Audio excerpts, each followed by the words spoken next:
Bom, foi a nossa manchete principal aqui das 7h30. O ministro do Supremo, Celso de Mello, manteve Moreira Franco na Secretaria-Geral da Presidência da República e com foro privilegiado. Mas o ministro Gilmar Mendes declarou aos jornais que essa decisão ainda precisa ir ao plenário. O ministro Gilmar Mendes está conosco aqui no Jornal da Manhã. Ministro, bom dia, obrigado sempre pela gentileza. Bom dia a todos vocês. Ministro, eu queria que o senhor explicasse isso. Essa decisão não é definitiva, precisa ir ao plenário? O que acontece? Havia um pedido de liminar e o ministro indeferiu ele. Certamente o mandato será instruído com as informações e parecer. Bom, a gente vai refazer a ligação para o ministro Gilmar Mendes, lembrando que ontem o ministro Celso de Mello decidiu, aliás, essa decisão, professor Vila, era esperada para segunda-feira, mas a decisão veio ontem. Ele manteve o ministro Moreira Franco na Secretaria-Geral com o foro privilegiado. Ele analisou os pedidos da Rede e do PSOL para afastar o PMDBista do cargo, citado em delações no âmbito da Lava Jato.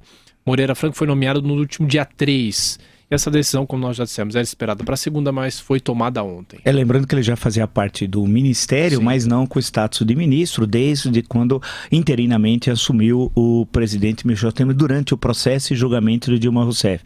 Agora, mais recentemente, nesses dias, é que ele mudou de status, exercendo a mesma função, mas com o status de ministro. E isso vem também, aliás, o ministro já está conosco. Okay. Ministro, bom dia mais uma vez. Bom dia. Agora sim. O que acontece a partir de agora, ministro? Não, o processo tem que ser devidamente instruído com as informações da autoridade assim chamada coatora, não sei se ela já está nos autos, e o parecer do Ministério Público poderá então ir a plenário quando o relator assim entender. Ministro Vila. Gilmar Mendes, bom dia. Marco Antônio Vila, ministro. Marco Antônio, tudo bem? Tudo bom. Deixa eu perguntar uma questão para o senhor, que me perguntam na rua, eu tomo a liberdade de perguntar ao senhor. O STF é um foro privilegiado? Eu acho que há uma confusão em relação a isso, né? O que o tribunal não faz, e vocês acompanharam no mensalão, é ser generoso no que diz respeito à prisão preventiva.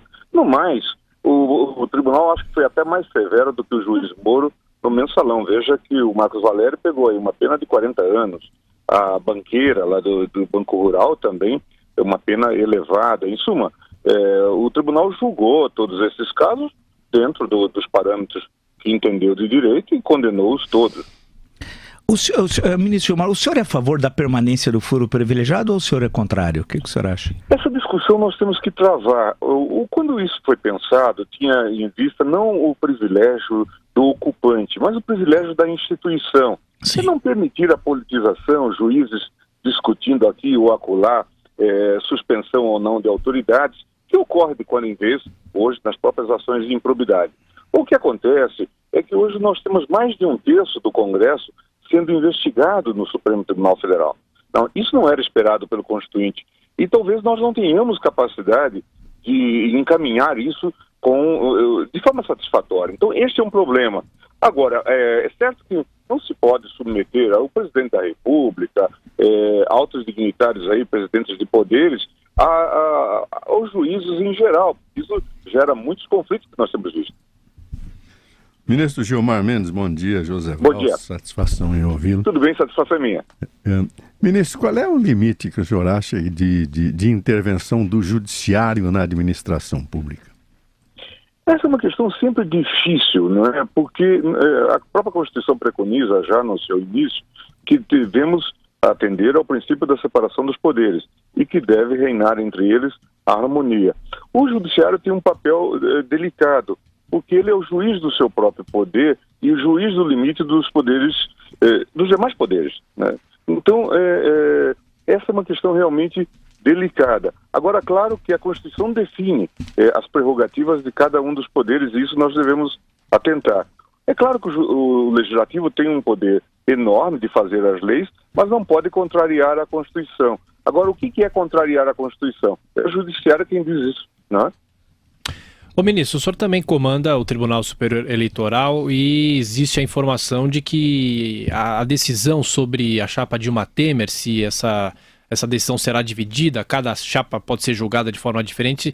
Ao que tudo indica, essa decisão está para ser tomada pelo ministro Herman Benjamin. O senhor tem essa informação? Quais são os próximos passos dessa questão? Essa é uma discussão que eu acho que está presente mais na mídia do que no próprio TSE. O ministro Herman Benjamin vai trazer o processo de uma Temer para julgamento. É possível que se coloque essa ideia de separação ou de divisão de responsabilidades no julgamento, mas esse tema não está colocado. Eu imagino que se o ministro colocar o processo à disposição até o fim do mês, nós vamos julgar o processo em massa. Mas isso depende dele dar o processo por concluído. Ministro Gilmar, sobre essa questão, existe jurisprudência de separação? Quer dizer, no caso, só lembrando ao nosso ouvinte, claro, o senhor evidentemente sabe, mas lembrar ao nosso ouvinte que pela Constituição de 88 você vota em chapa. Lá na Constituição de 46, não, a gente podia escolher o prefeito e o vice-prefeito de partidos distintos, onde se votava separadamente, o governador e vice, e presidente e vice. Mas, nos tempos mais recentes, não, é uma chapa. Existe uma jurisprudência que poderia ser usada nesse caso, separando então Dilma de Temer, ou seja, a candidata a presidente do candidato a vice-presidente? Primeiro, Marco, é preciso prestar atenção que o tribunal poderá julgar improcedente a arguição. Isso é uma hipótese. Dizer que não houve de molde a causar aí a cassação dos mandatos de Dilma e Temer. Essa é uma alternativa que se coloca, né? Como ele poderá julgar procedente? Há um caso em que o tribunal discutiu isso numa situação bastante peculiar. O governador de Roraima faleceu no curso do mandato e contra ele havia uma impugnação. O tribunal, então, julgou a ação agora contra o seu vice.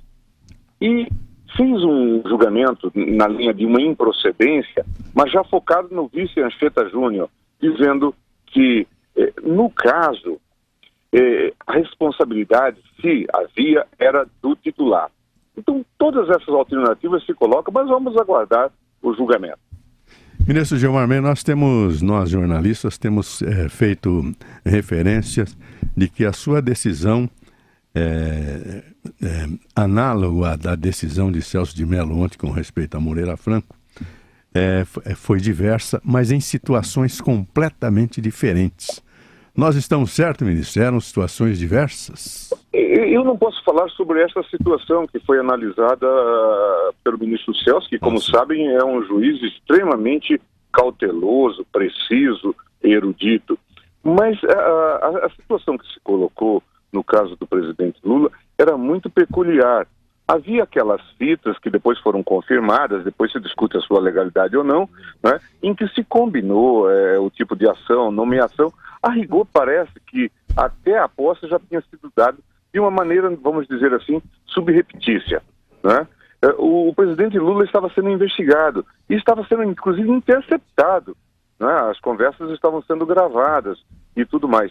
Portanto, foi nesse contexto que se fez a nomeação, notoriamente para fugir da investigação que era levada a efeito pelo juiz Moro. É esse o quadro que se precisa analisar. Ministro Gilmar Mendes, é sempre um grande prazer tê-lo conosco aqui no Jornal da Manhã. Bom dia para o senhor. Bom dia, um abraço a vocês.